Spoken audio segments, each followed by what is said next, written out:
mu mashyamba y'inzitane ya Kivu y'Amajyepfo intambara ntabwo ikirwanwa n'imbunda zisanzwe za AK-47 gusa. Mu ibanga rikomeye ikirere cya Kongo cyahindutse ikibuga cy'imirwano ikomeye y'ikoranabuhanga ryo ku rwego rwo hejuru. Abasirikare ba Kongo baherutse gutoragura ibisigazwa by'ibisasu bya misile zikora mu buhanga bidasanzwe mu gace ka Baraka. Ibisasu bito ariko birasa ku ntego mu buryo budasubirwaho byahishuye ukuri guteye ubwoba Kinshasa. M23 ntikiri ku Rwanda yonyine ku butaka gusa. Mu kirere hari indege zikomeye z'intambara zo mu bwoko bwa Baraka TB2 zituruka mu Rwanda zikaba zaragize ikirere cya Kongo akarima kacyo nk'uko tubikesha ikinyamakuru Africa Intelligence.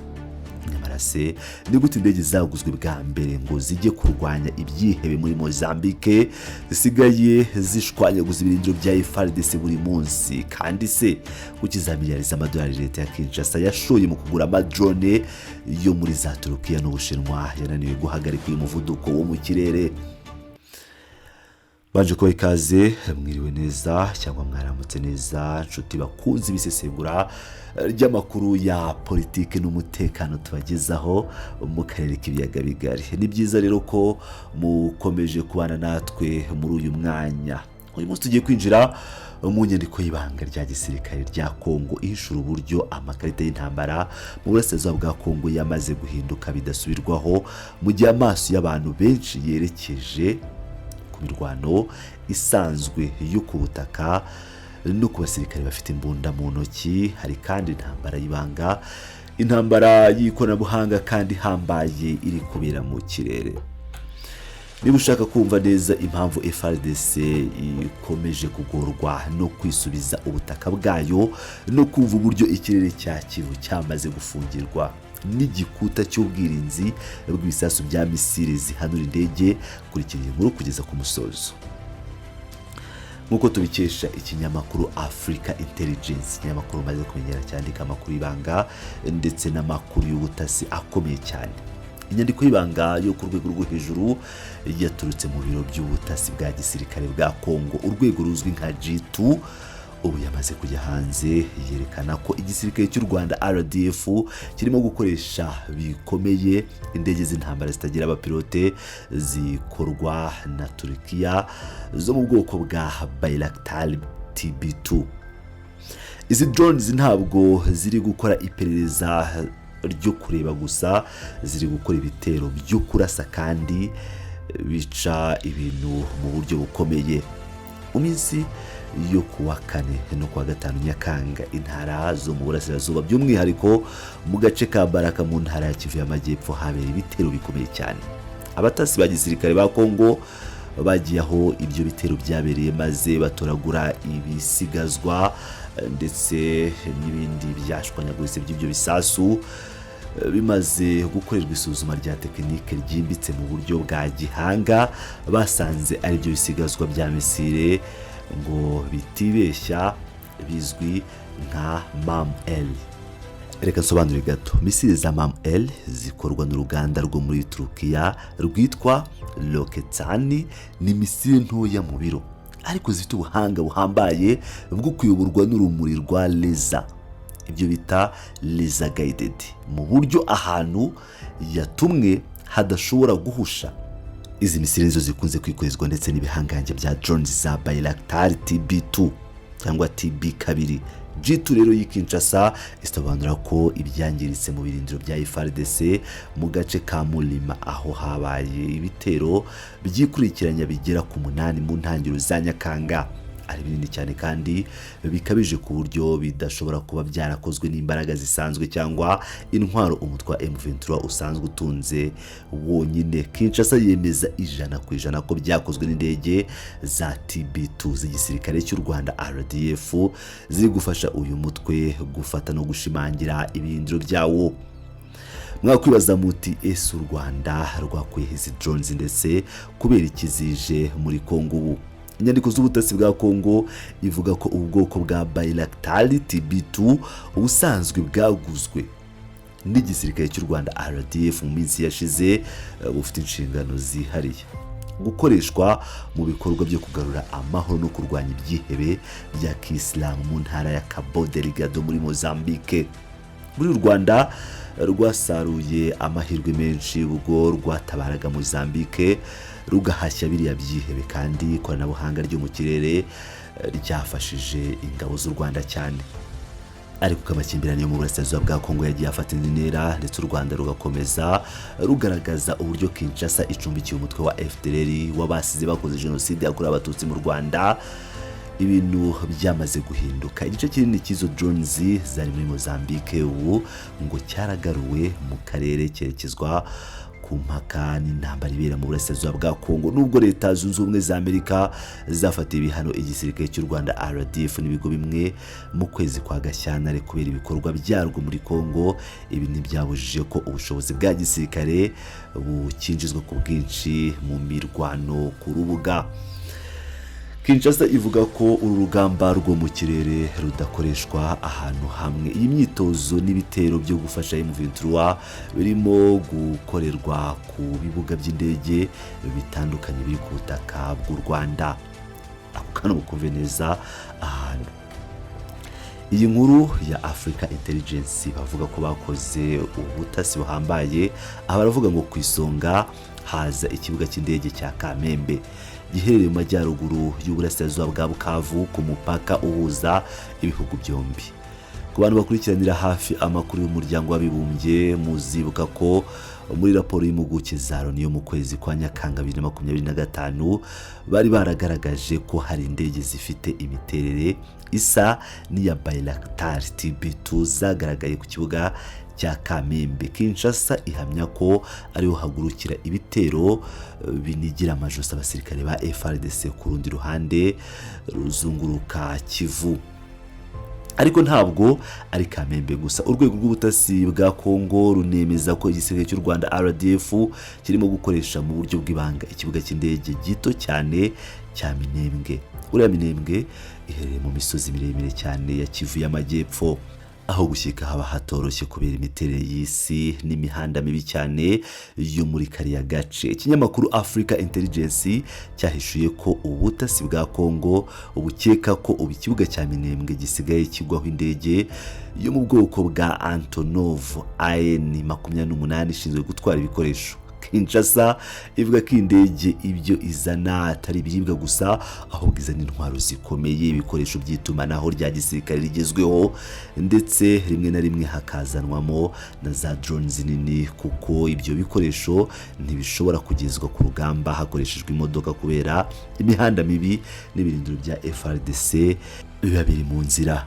Nubwo raporo y'ubutasi bwa Repubulika ya Demokarasi ya Kongo ivuga ibi, ndabibutsa ko mu minsi yashize Patrick Muyaya yavuze ko M23 ndetse na Twirwaneho ngo bakoresha za ambulance mu gutwara ibikoresho ndetse n'ibindi abasirikare baba bakeneye muri Minembwe. Ngira ngo murumva ko izi raporo bwazo zisa nkaho zivuguruzanya cyane. Kuva rero mu gice cya kabiri cy'ukwezi kwa gatandatu, igisirikare cya Kongo cyagiye kibara impuzandengo y'ibitero bitanu bya drones buri munsi mu ntara zombi za Kivu y'Amajyaruguru na Kivu y'Amajyepfo. Ibi birerekana umuvuduko uteye ubwoba.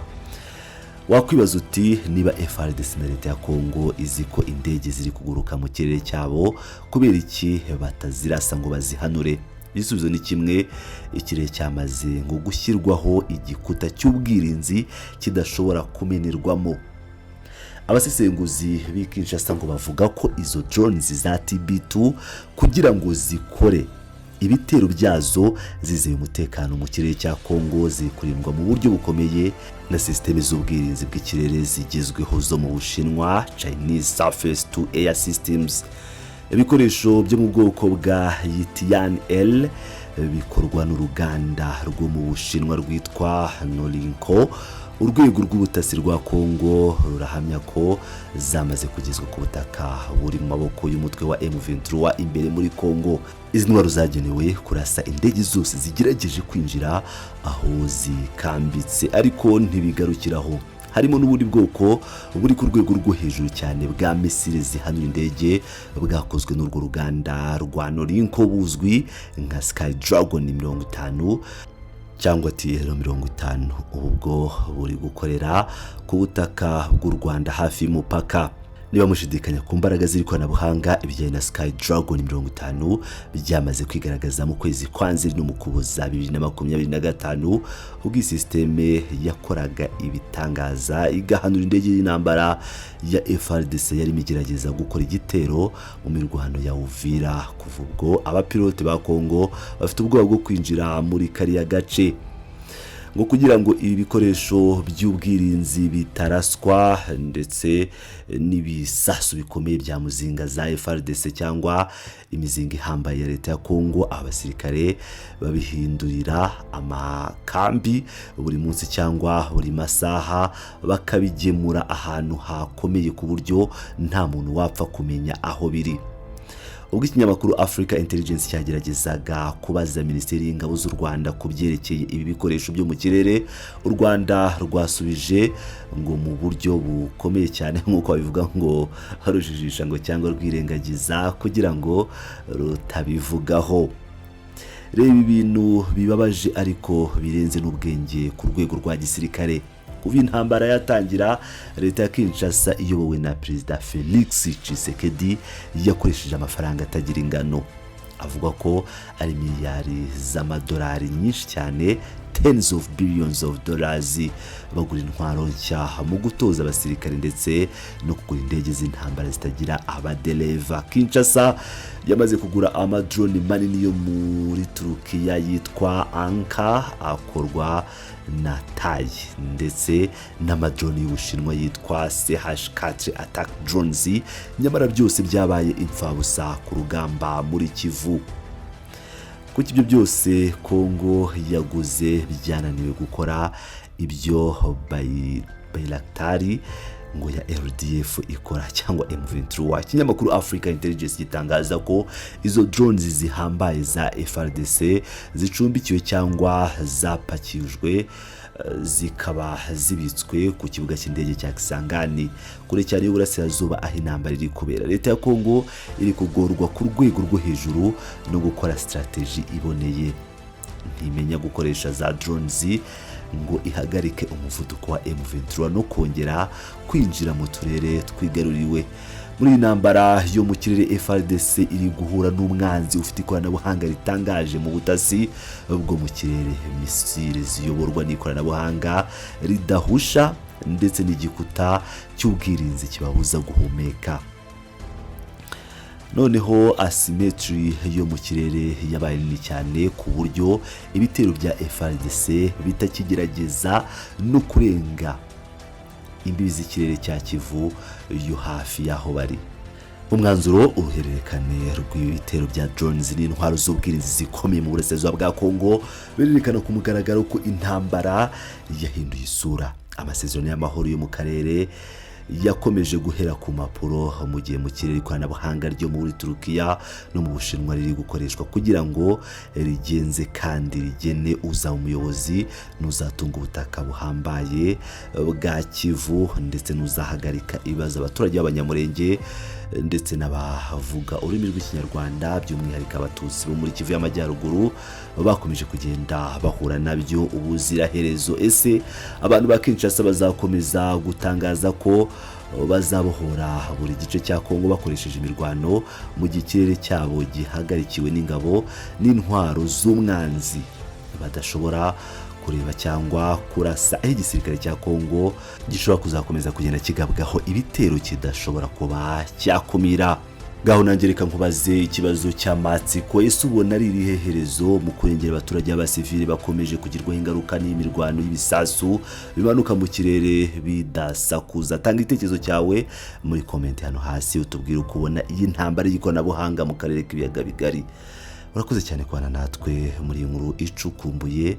Niba iyi nkuru yo mu kirere itumye hari icyo wumva cyangwa ituma hari icyo wongera kunguka mu mirwano ikomeje kubera mu burasirazuba bwa Repubulika ya Demokarasi ya Kongo mu bumenyi ku byo mu kirere mu karere kacu, kora like, niba utarakora subscribe yikora aka kanya kandi ukande kunzogera kugira ngo ujye ubona amakuru ku gihe, uyabonere ku gihe.